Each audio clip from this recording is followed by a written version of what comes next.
Hello and welcome to Tala Talks NICU. I'm Dr. Tala. On this channel, we break down neonatal medical concepts and make them super easy for you to understand. Today, I'm so excited to be talking about cord blood gases. For whatever reason, they seem to confuse a lot of people, but they are a really important part of neonatal care.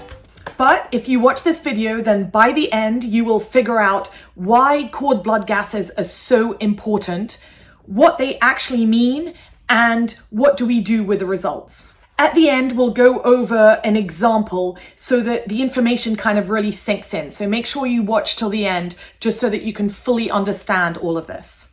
As another caveat, I'm not going to go over the specific of the blood gas analysis today. So if you need a reminder with the CO2 and the base and the pH and everything, then go back and watch the blood gas series that we filmed a few months ago.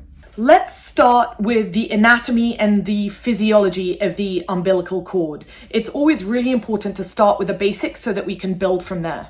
And this is the absolutely brilliant picture that I drew. If you need any help with your artwork or anything, then you know where to find me. So remember, the umbilical cord is what connects the placenta to the baby. I know that you all know this, but the umbilical cord has one vein and it has two arteries.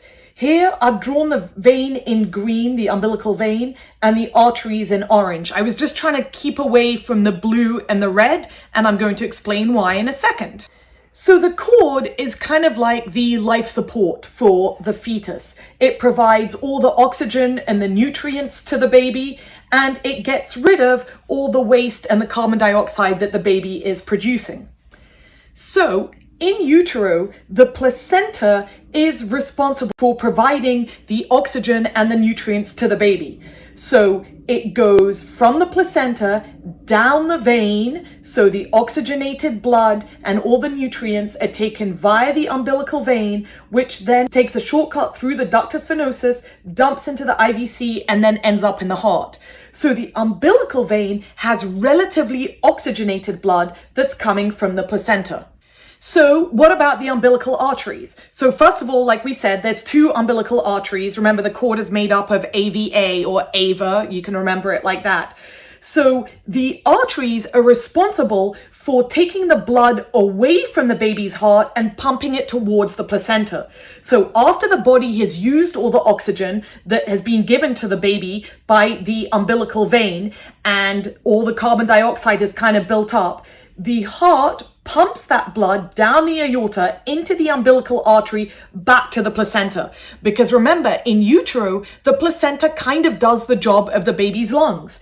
It gives the umbilical vein oxygen and it gets rid of the CO2 that is given through the umbilical artery. Let me emphasize that again one more time. So the umbilical vein is coming from the placenta, and the contents of the umbilical vein are going to reflect the placental metabolism, whereas the umbilical artery is coming from the baby and the blood gas is going to reflect the baby or the fetus's metabolism. So, and this is the part that confuses people, the blood traveling in the umbilical artery from the fetus to the placenta is going to be blood that has a lower oxygen content and a lower pH because the CO2 is going to be higher because of all the metabolism that the fetus has done.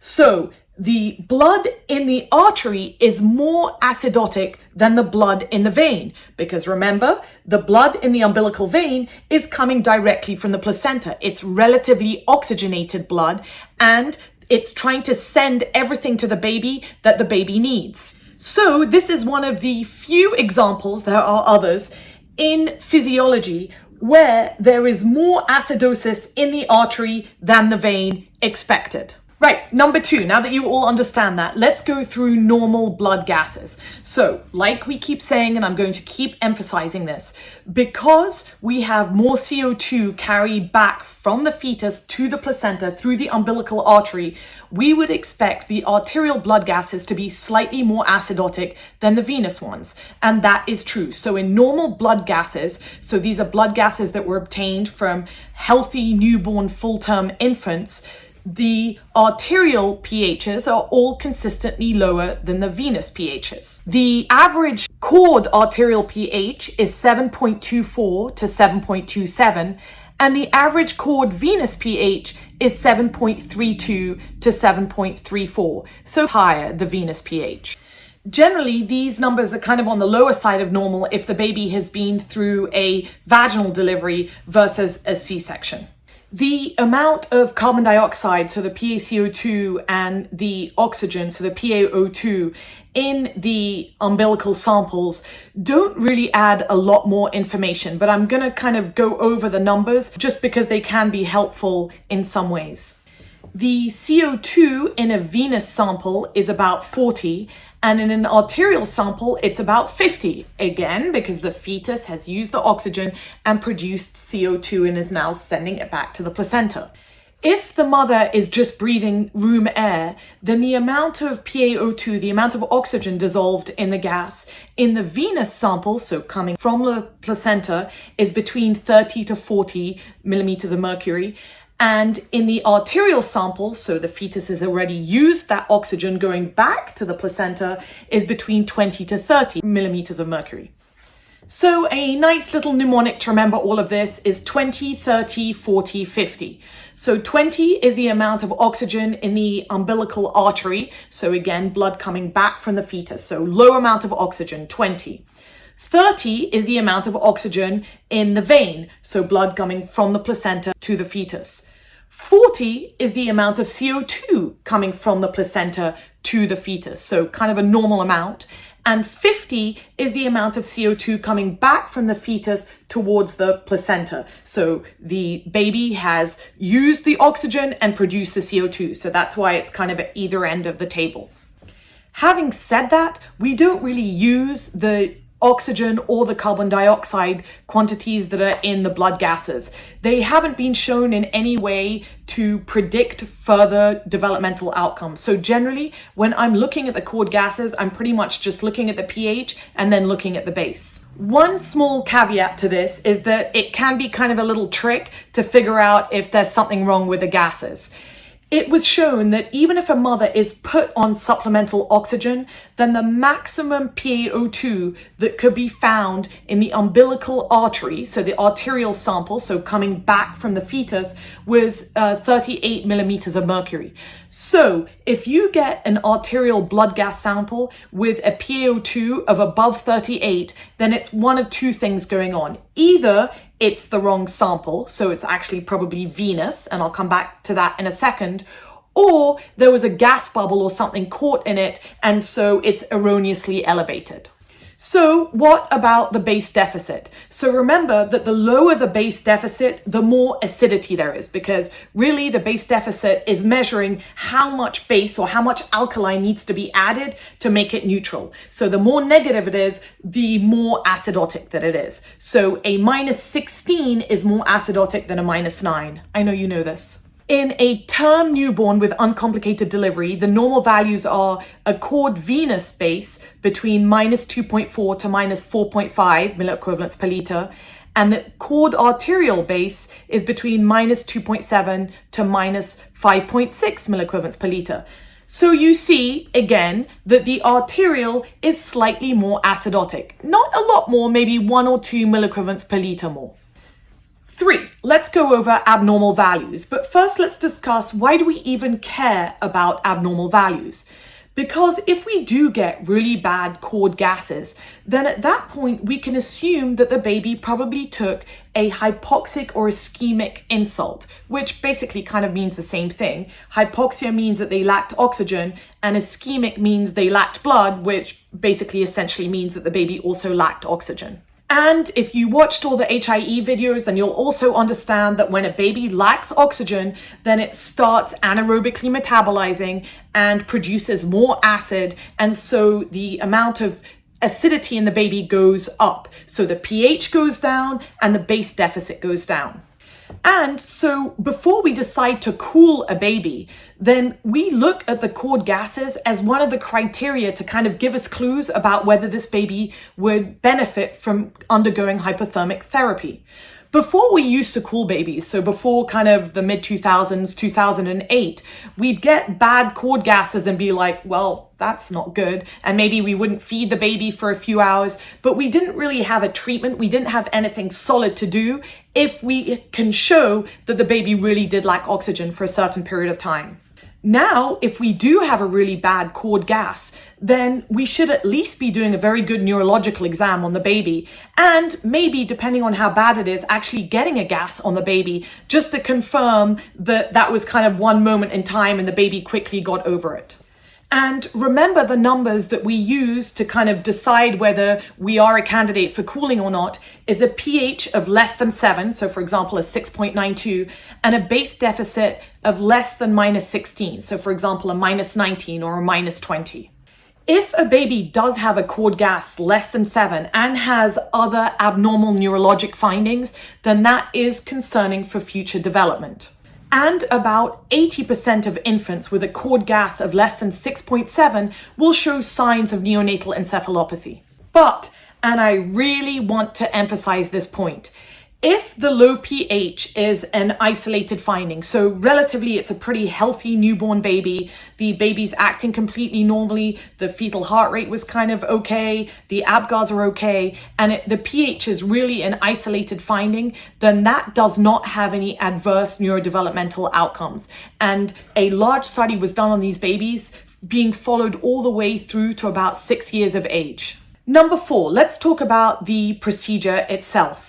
Now, as anybody knows that works in the L&D, or really anybody that's ever seen an umbilical cord, the vein is larger than the arteries and really much more accessible. So it's really a lot harder to get the arterial blood gas than it is to get a venous sample. But as we've talked about, we really do want that arterial blood gas because, like we said, the arterial blood gas is much more reflective of what's actually been going on with the fetus. The venous blood gas is more reflective of what's been going on with the placenta. And there are situations where having a difference between the blood gases can also kind of give us an idea of what's going on. So really, it's great to have both those blood gases. But really, the point I want to make here is that if you look at blood gases and they look very similar or exactly the same, then most likely they were accidentally both taken from the vein, even if one was labeled as arterial. It would be very unlikely for any blood gas to be exactly the same both in the artery as well as the vein. So the way that we actually get the blood gas sample, actually not we, I've never got one in my life, it's mostly the OB team, but the way that the OB team gets the blood gas samples is as soon as possible after delivery, they clamp off a 10 to 20 centimeter segment of the umbilicus, of the cord. Then they will insert a needle, one into the artery, one into the vein, and pull back on the blood into 2 separate heparinized syringes. As soon as they've got both blood samples, they'll put them on ice and then transport them to the lab on ice. If the samples are collected properly with heparinized syringes and they're left on ice, then the results will be accurate for up to about 60 minutes. As you can probably imagine, delayed cord clamping can really kind of throw off the results of the cord blood gases. But if the OB team and the neonatal team think that this baby is going to benefit from delayed cord clamping, then obviously that's going to be the number one priority. So we shouldn't stop delayed cord clamping just so that we can get more accurate blood gases. Number 5, what are indications for getting blood gases? Really, anytime you're remotely worried about the baby and worried that the baby lacked oxygen during delivery. The ACOG and the AAP agree that blood gases should be drawn on any high-risk delivery where there is concern that the baby may have had a metabolic abnormality or the baby basically lacked oxygen. Very often, even if we're not expecting the baby to have any abnormalities, if the baby does come out really depressed and needs a lot of resuscitating, then we'll call over to the OB team and actually ask them to draw gases, even if it wasn't previously planned. Generally though, with low ABGARs or with category 3 fetal heart rate tracings, then we should be getting the cord blood gases. They can really help with trying to decide whether we should cool a baby and to give us an idea of exactly what was going on at the end of the delivery. Okay, now we've been through all the basics, and I hope you kind of really understand the physiology about it. I think what will make you really understand it is some examples. So I'm going to give one crucial example now, and then I'm going to do a whole separate video on a whole bunch of blood gas examples. Right, so let's do this example now on my lovely chalkboard that my daughter gave me. So we have a collection of cord gases. We have a venous and an arterial. So let's look at them kind of like immediately. The first thing that you can tell is that they're different. And the arterial is more acidotic than the venous. So it's a -12 instead of a -7 and 7.09 instead of 7.23. So just looking at these immediately, the first thing I'm thinking is, okay, most likely they were collected accurately, and this really is a venous and an arterial specimen. If the venous pH is lower than the arterial, or if they're exactly the same numbers, then I'd be a little bit concerned that there was something wrong with the collection. Right, what else can we see? The pH is a little low in both of them, but the arterial is even lower than would be expected given a venous of 7.23. The arterial is much lower, 7.09 as compared to the venous, and we'll go over that in a second. Okay, what about the CO2? You can see here that there is some respiratory acidosis. The CO2 is 70, especially in the arterial. It's slightly elevated in the venous. But really, all I can say at this point is that this probably contributes to the pH. It's making that pH a little bit lower. Again, I'll emphasize that even though the CO2 is the first thing that goes up when a baby is stressed in utero, the level of the CO2 does not really correlate with developmental outcomes. So when I'm looking at the umbilical blood gases, I pretty much gloss over the CO2 and the PaO2. So the second number I really look at after the pH is the base deficit, or how much metabolic acidosis is. And here you can see that there is a -12 in the arterial sample and a -7 in the venous sample. Again, both of them do have some metabolic acidosis. Really, it should be up to about -5. But the arterial is significantly more acidotic than the venous. As I keep repeating, the arterial should be a little bit more acidotic than the venous, maybe 1 or 2 milliequivalents, but not 5 milliequivalents more. So if I saw these blood gases and I had to kind of guess what was going on with the baby, I would guess that maybe during delivery, this baby was having issues with cord compression. So what is cord compression? Basically, during delivery, the cord can be squashed. So whether it's the baby's head or a different part of the body, just squashing the cord. Now, what's interesting is that the vein is much more compressible than the artery. So when the umbilical cord is squeezed, the vein is much more likely to collapse as compared to the artery. So what would happen is that as the cord is being compressed, there is less blood that can actually travel through the vein. So less blood is getting to the baby, because remember, the umbilical vein is giving the oxygen and the nutrition from the placenta to the baby. So effectively, during cord compression, the vein is compressed and it's unable to give as much blood flow. The amount of oxygen that the vein has will be normal because the placenta is still giving it, but it just can't reach the baby at the same rate. However, the artery is less compressible. So with the artery, the fetus, who is now having to extract more and more of that oxygen from the smaller amount of blood that's being given and produce more and more CO2. So the fetus is still able to throw all that blood back. But as you would expect, because the baby's extracting more oxygen, probably producing more CO2, that arterial blood is going to get more and more acidotic. So generally, when we see a big difference between the arterial and the venous blood gases, and again, normally when the arterial is much lower, the pH is much lower than the vein, the first thing that you would think about is some level of cord compression. Generally, the bigger the difference between the artery and the vein, the longer that the cord compression has been going on for. You should also realize that if there's cord compression for long enough, then eventually the baby is giving so much blood back that the baby will actually get anemic. So we've kind of made our diagnosis. We're guessing that this could be some sort of cord compression, but then what else do we do? So it looks like even though the pH is on the lower side, so 7.09 and 7.23, and the bases are -12 and -7, they're still all better than would be kind of our cutoff numbers to consider cooling. So the pH is above 7 and both numbers are lower than -16. That doesn't mean that categorically we've ruled out cooling, but at least you should be doing a neurological exam and making sure that you're not missing anything else.